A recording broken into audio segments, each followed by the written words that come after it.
about it for the great John Rothman, everyone? John, remind everyone where you are on this position of what should happen with Joe Biden right now. Well, I've advocated ever since the joint appearance, I won't call it a debate, for Joe Biden to relinquish the nomination and turn it to Kamala Harris. Every day this mounts, and you have reported Adam Schiff's shift. This is a major development because Adam Schiff is not only a critical member of the House, but he will be a member of the United States Senate. If Donald Trump wins the presidency, the course of American history changes profoundly. And so I'm hoping that Joe Biden, despite my support for him over many years, decides not to be the Democratic nominee. And let me say a quick word about J.D. Vance.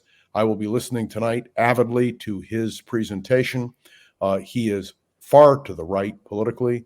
And you may know that the theme of the National Convention of the Republicans tonight is national security. And J.D. Vance opposes aid to Ukraine. And I think that says it all. It presents a complete contrast with the Republican Party of Ronald Reagan, for instance. So we'll be watching that. And of course, I'm not sure if it's up on his website today, but it was yesterday that he opposes abortion completely. That will be a major issue. And so I'm looking to a lot of different things as the days go by. Just on the Biden issue, I'm seeing this.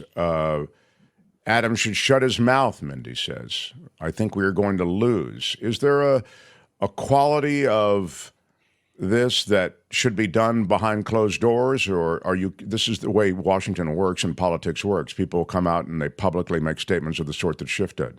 He's being approached behind closed doors. The poll results, which you reported earlier, and I do listen to your program, the polls show him in 14 states having severe problems. He's even having problems in safe states, so to speak, safe Democratic states. So I think the handwriting is on the wall. For Joe Biden, it's a problem. He really believes he's doing a great job, and I think he has. But you understand that if we stand with Joe Biden, that it is almost certain that Kamala Harris will become president in the course of another term. And it's also clear that Democrats in the House and Senate are very concerned about the down ballot effect of Joe Biden. And I want to repeat, I've always been a fan of Joe Biden. I like him very much. The best biography of Joe Biden was written by Jules Witkover several years ago. It describes his story, which is a tremendous American story. But you cannot help Joe Biden now, as you've said, and as Kim said. One of the most important things is a president has to be able to be articulate and clear and precise. You know what it reminds me of, and I want to use an analogy, and it's not the same analogy, but interesting. Our colleague Gene Burns, of blessed memory, was one of the greatest talk shows, one of the most, a towering intellectual giant. He had his stroke, and he was no longer able to do what the old Gene Burns had done. His mind was clear, but he couldn't articulate. And I think one of the most important single things for people to understand is you get to a point where you have to acknowledge your own inability to function. And despite Joe Biden's brilliant record, and they're talking about all the great things he's done, you cannot go backward with Joe Biden. He's not the man he was 20 years ago or 10 years ago or frankly 4 years ago. You remind me also with the Gene Burns reference of Dick Clark. You know, Dick Clark was this guy who was a transformative figure from the standpoint of everything he did. You know, he started as this host of a rock and roll show, I guess, in the early 60s. And as television 50s. evolved... In 50s, the 50s. Okay, 50s and 60s. It was American Bandstand. Was that what it was called? And it was Yep. like, every week. And it was a tremendous show. Yeah, it had all this viewership. And so he seemed ageless. Yes, he was a young guy who seemed to always stay young. And he went on to host a $10,000 pyramid or whatever, $100,000 pyramid. And don't forget New Year's Eve. New Year's Eve with Dick Clark was an American tradition. Exactly. And so this brings me to the New Year's Eve thing because he had a stroke. And he had lost his ability to speak in that beautiful, smooth fluency that had informed his entire TV career. But he wanted to be on, and they felt it was called Dick Clark's Rockin' Eve. I think they still call it Dick Clark's Rockin' Eve. And they had him on, and he could speak sort of, but it was, he didn't sound, he sounded like a guy that had a stroke.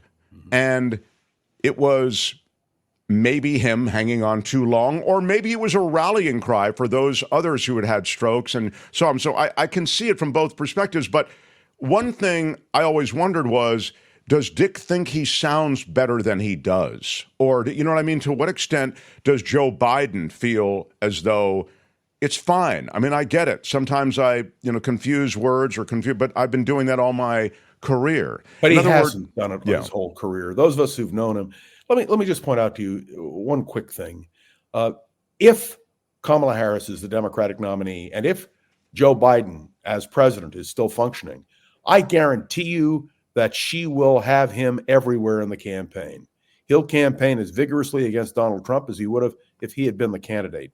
And nobody is asking Joe Biden to leave the political stage. They're simply saying, recognize that the next 4 years is going to be, frankly, not possible for you to do. All of this will come to a head after the Republican convention. That is the general plan. I am glad to see, and I want to comment on this, that the Democrats are going to go ahead with their convention. They're not going to do the early roll call, evidently. That's what we were told this morning, although they were doing it not because of Joe Biden, but because of Ohio. There is a rule in Ohio in terms of a date. I think they've modified it. Whoever the nominee of the Democratic Party is has to be on the ballot in all 50 states, and that's going to be critical. One other quick point, you will note that Donald Trump is talking with Robert Kennedy Jr., and the whole goal there for President Trump is to bring the Kennedy people on board. Let me tell you that they agree on vaccines, and that's the problem. And we're just going to have to see how this develops. It's a fascinating moment. When Biden has an audience, he comes alive, says Gordon. The note from PT is that if Harris stumbles, and she will, because she is a lightning rod, or that. Let's assume, okay, so she stumbles. Then there's no going back to Biden, who has successfully guided the ship. You'll split the Democratic Party forever if you dump Harris. Wait 2 years and Joe Harris quit. Isn't going to be dumped.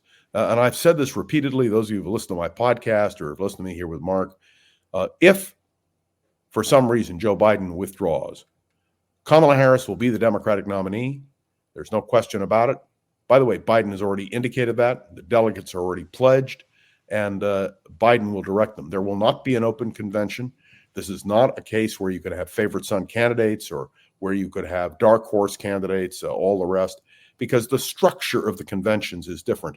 One of my favorite books is Convention Decisions and Voting Records, which is a compilation of all the political conventions since 1832. And believe me, it is a book of tremendous strength and value, but it's not relevant today. Look, I was talking to somebody this morning who pointed out the Republicans aren't holding a convention. They're holding a media presentation. They're selling themselves to the American people. There's no great debate. When I attended the Republican convention of 1964, there was a great debate on the floor. Barry Goldwater's people may have won, but there was a debate, and it was vigorous, and you heard Nelson Rockefeller and George Romney being booed and hissed, and it was an amazing moment. We don't have conventions like that anymore. And I regret that because, frankly, watching that dynamic was one of the greatest fun moments of my life. Well, you're absolutely right. I mean, things have changed, just the way the debate structure has changed and who controls the debate structure. I mean, it used to be the League of Women Voters who handled the debating, and it was... And may I say, before the League of Women Voters, the Nixon-Kennedy debate, the 4 appearances, 3 together and 1 was done by cross-continent, different studios, they worked out what the details were. And anchor, Howard K. Smith, as it turns out, who was the first one, all the rules were established. And when there was that lapse, because there were no debates again until 1976, then the League of Women Voters and the Presidential Debate Commission all became entwined. And it's a very unfortunate thing, because to me, a debate is having 2 people stand on a stage and argue a particular subject. The last time that happened was when Dewey and Stassen debated on May 17th, 1948, on the question of whether the Communist Party should be abolished in the United States. By the way, did you hear one other thing Please today? stop showing off, John. We don't need that kind of. You don't need that? I just want to give you that context. was really. I get it. Okay, you know history. Okay, I got it. All right. I'm so glad because I was afraid you didn't get it. John, I wonder if you could comment on something that Biden is doing. This is not related to whether he's going to stay in the race or not, but he's doing something, and I have to say, well, I'll just let you comment first, and then I'll comment on it. He is planning to endorse term limits for Supreme Court justices, Appalling. as Joe Biden, and a new ethics code. This, according to the Washington Post. The again, the right has continued to upend all the U.S. legal precedent with ethics and recusal sort of being off of the table. Biden is calling for a new constitutional amendment that would also eliminate sweeping immunity for presidents and other officials. So he's looking to leapfrog the Supreme Court decision. And again, he's looking to get a code of ethics. Well, I did that this morning, by the way, on my own podcast, Around the Political World with John Rothman. I am opposed to that kind of reform. I don't think it's a reform. I think it's a retrogression. Let me be clear. Franklin Roosevelt tried that in 1937 with a court packing plan. If I'd been alive then, I would have opposed it, as I would oppose Biden on any of this. I understand he's trying to bring along the so-called progressive wing of the Democratic Party, but it's a mistake. And by the way, there will be no constitutional amendment because the states won't approve it. Of course, states won't approve it. And right. I don't even think you get the kind of support you need in the House and in the Senate. So the real move is to expand the court, and that's what I think the Republicans may do. But this is no, I don't. They don't have to. They don't. The Republicans don't have to vote to expand the court. They control the court now. And sure. If Donald Trump is elected, every time there's a vacancy, they'll just put another conservative justice on the court. They don't have any compelling need to do that. And I would point out the Democrats make a big mistake because let's assume it all passed and Biden was able to add people. Well, a Republican would come into office, and what that Republican would do would be to nominate more people who are conservative given the opportunity. The whole thing makes no sense except for Joe Biden trying to pacify some in the Democratic Party. It's the same mistake Franklin Roosevelt made back in 1937. And if the Biden people were familiar with history, they'd understand what a foolish gesture it is. So what's going to happen, John? I don't have tea leaves. The only thing I can tell you is I predicted, as you will recall, the nomination of Senator Vance. I thought it was a very logical thing to do. My son sent me an email saying, "Dad, how did you know? You were right." Well, you could have just as easily been wrong. But the simple fact is some things are logically deduced. That is why key Democrats are going to Joe Biden and saying to him, you cannot be the candidate. We will lose. We will lose with the presidency, the House, and the Senate. And the thought that Donald Trump would control then essentially all the branches of government, and I include the Supreme Court in that, is horrifying to those who oppose him, to the people who support him. The people at the Republican National Convention, they're nothing but cheers. People are asking for Mr. Predicto on whether or not Biden. Well, I'll do it after John's segment is complete. I just think you've been around politics for so long, John, that you have a sense, especially California politics. And now there's a high-profile California congressperson who likely will be senator, who is calling for a change at the top of the ticket. It feels as though the waters are rising, and they'll eventually reach the Lido deck where Joe Biden resides. But it coexists with the fact that Joe Biden has really, really limited his circle now. They say that it's hard to get to him with some of this information, with some of the polling, et cetera. He knows. You can't hide from news. He's aware of everything. Let me tell you, if I were Joe Biden, the most powerful man in the world and a successful president in his mind over the last 3.5 years, I would want to hold on to power as well. I understand that, but you have to know when enough is enough. You have to know when you can't do it anymore. And there's time still to work this out. But let me once again repeat that if Joe Biden withdraws, Kamala Harris will be the nominee. The Democrats really have no other alternative because their rules are so restrictive. This is not the days when you could have favorite son candidates, when you could have dark horses, when you could have an open convention. It just isn't. It isn't practical and isn't going to happen. So then the question becomes when Joe Biden will make his decision. He can do it right up to the time of the convention, I guess. Put that back up there if you would, Albert or Kim. That was a good question from Sandy. John Rothman, you really don't think it would make the Dems look weak and ununified if Biden steps down? I just feel like it would send the wrong message, and there's no way we'd win, says Sandy. Why are you yelling? Speak up to that, John. Sandy, I understand your point of view, but forget the politics and just think about Joe Biden. A lot of people that I talk to say, we agree with Biden, but we're not going to vote for him again because he's not capable anymore of doing the job as president. It's just that simple. Do you think I like saying that? Do you think, I haven't talked to Adam Schiff about it, but I can tell you Adam Schiff is a great fan of Joe Biden's. How do you think he feels? But there are limitations and you have to be able to recognize them. May I give you one example? My father-in-law, of blessed memory, about 5 years before he died, developed certain indications that he wasn't able to control things anymore. He just turned it over to his son. He said, I'm not capable anymore. The toughest thing a person can do is to announce and concede their own limitations. But if the Democrats nominate Joe Biden, if he insists, we will rally around Joe Biden because the alternative is Donald Trump. And remember, people don't just vote for, they vote against. And I think there are enough people in this country who oppose Donald Trump and oppose what he stands for that he can never get a majority of the country.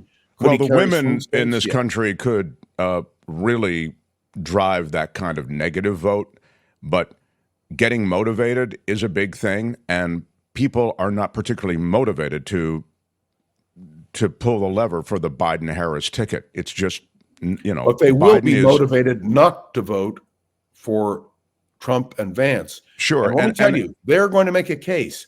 You've heard the Republicans. And remember, the whole point of a convention is to see what kind of bounce you get. Do you remember when the Democratic convention ended, when Michael Dukakis was nominated for president, that he had a 17-point lead over George H.W. Bush? Anything can happen in an election. And may I just say that that includes attempted assassinations, that includes new scandals, that includes a whole bunch of things. I'm very concerned for the country. I have opposed Donald Trump, and I'm not here as a partisan. I've opposed Donald Trump because I disagree with him on his policies. I disagree with his personality, the way he approaches things. I've articulated that clearly and precisely. But I am cognizant of the fact that people will not necessarily vote for a president who is enfeebled. You've got to have the ability to stand before the people and speak. You know what I'd look forward to? Kamala Harris debating Donald Trump. You want to see an exciting debate? That would be a debate to witness.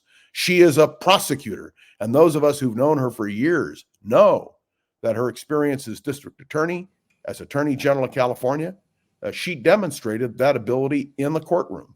There's a lot of this, looking forward to debates. This is the wet dream that everybody has of the Democrats, and I'm so sick of it.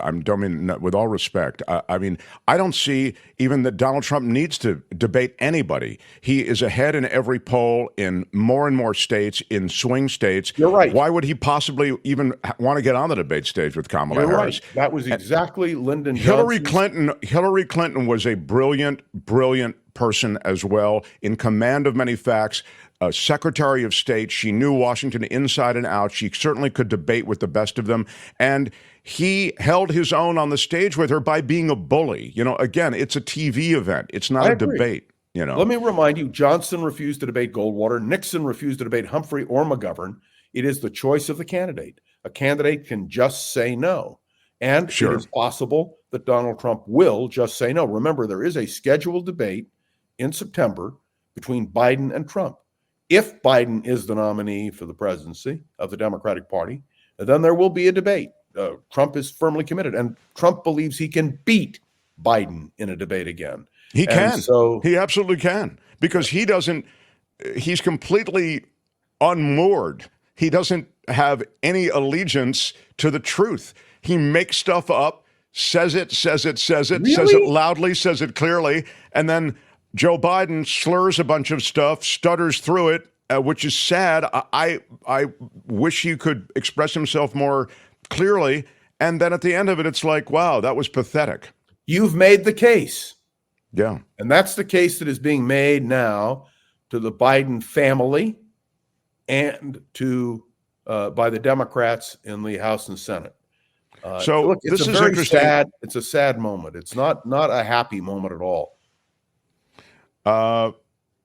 More and more people, I just want you to comment on this generally, are saying, and there will be RNC momentum. As John says, you typically get a bump off of the convention. So the Dems will get it and the Republicans will get it. The increasing thing I'm seeing is like this. I do believe it's a mistake for doing it right now. We don't look seamless. You know, the more we talk about this, the more this creates a tumult that can be exploited politically by the right. Can you speak to that? I mean, this is sort of what this open question as to who should be top of ticket seems to me appropriate right now. But are we hurting the ticket by talking about it? Doesn't matter whether we think we're hurting it or not. The conversation's happening. When you have Adam Schiff, who will be the next United States Senator from this great state of California, and a man who is highly regarded by his colleagues, making this statement publicly, and when we know that after the Republican convention, there will be more Democrats saying the same thing, you can't hide in a corner. You've got to confront the reality. And the reality is that Joe Biden, it isn't that people don't like him. It isn't that people don't appreciate what he's done for the country. People are simply saying, we don't think he's up to the task. And I want to say one more time, so everyone understands, it pains me to say that. Pains me tremendously to say that, because Joe Biden, frankly, deserves better. But this is the political reality. There'll be more discussion, and that's the way it is. Can we talk policy, please, says Karen, and not make decisions based on a debate/show? Well, basically what's being done, Karen, is we've already said it. I think it's been said many times here that, you know, the Biden administration has crafted, I think, exquisite policy in many cases. I think the transformational infrastructure package was extraordinary. But that said, the reality, as John has kind of said, is what it is. And post-debate/show, you see, and I love this word that John used, an enfeebled man, a weakened top-of-ticket guy who can't express himself, can't marshal the right thoughts and right words. Mark, why do you think it's almost even? Because just what the listener's point was, people understand the policies. The policies of Biden and the policies of Trump are completely opposite. We haven't talked about the 2025 project. We haven't talked about the question of aid to Ukraine. We haven't talked about the unfolding drama now with Taiwan, with evidently the Chinese making more and more aggressive stands, perhaps perceiving weakness. I mean, all of these issues are huge. And do I trust? I'm not here. I'm not here to just bash Trump. I mean, that's not my goal. But there is a clear policy differential between these two. And the reason that Joe Biden has the support that he has today, despite his own personal situation, is because people will not vote for Donald Trump. But he can express himself, Mark. Sorry for yelling. It's just frustrating, says Sandy. Yeah, well, why are you yelling? Maybe he can. He can, but he's not. Look, go back and watch the tape of the debate. He simply couldn't do it. And you can't be the commander in chief. You can't win an election simply by bumbling around. And it's killing me to say this, Mark. I wish Joe Biden were the old Joe Biden and could do what he has to do. There's nobody tougher, nobody better. But he's 81 years old, and I use the word enfeebled, and I believe he is. Well, I'm glad we got a chance to talk about this on a day that Adam Schiff steps forward and says Biden should drop out. I do think that weakness at the top of the ticket has these inexorable effects on other races and And other how things that are horrifying, in important. my mind, to think of Donald Trump serving 4 more years as president. Just take a look at Project 2025. Listen to the differences on foreign policy.